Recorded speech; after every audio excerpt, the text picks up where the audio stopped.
Dream & Co, le podcast.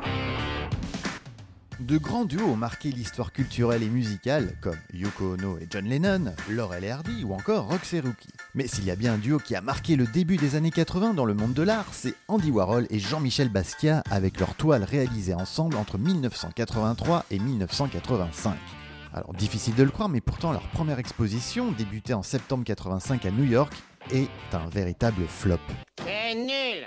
C'est nul! C'est nul! Oui, monsieur Sherman, tout est nul. Piqué au vif et blessé, Basquiat met fin à leur travail en commun. Dans ce podcast, je vais vous raconter comment est née la collaboration entre ces deux génies du XXe siècle. Dream & Co, le podcast. Dans les années 70, Warhol est le roi du pop art incontesté. Après avoir lancé le Velvet Underground, tourné des films, il se lance dans les portraits peints. Pendant ce temps-là, Basquiat commence à faire parler de lui dans les rues de New York et à attirer l'attention de la scène artistique avec une suite d'écritures poétiques signée sous son pseudo de Samo, qui veut dire Same Old Shit. En 1979, Basquiat met fin à Samo. Il commence à peindre et c'est à ce moment-là qu'il rencontre par hasard pour la première fois Andy Warhol dans un restaurant à Soho. Il lui vendra 2 cartes postales pour $1.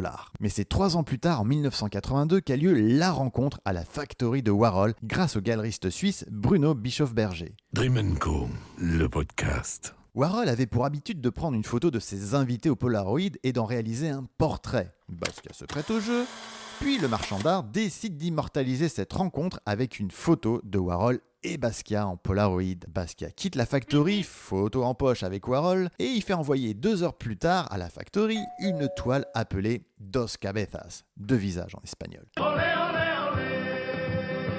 Cette toile représente avec humour Warhol et Basquiat, d'après le fameux Polaroid. Cette peinture scellera leur amitié. Mais là, vous vous demandez, ok, c'est bien joli tout ça, mais comment est née alors l'idée de peindre à 4 mains ? 4 mots sur un piano, ce qu'elle a laissé.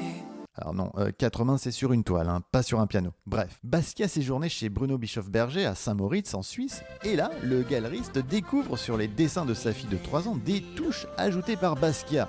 C'est alors qu'il a une idée lumineuse, créer des œuvres avec d'autres peintres pour faire connaître son jeune prodige. Et là, Basquiat, enthousiaste par cette idée, propose sans hésiter le nom de Warhol. Ah oui.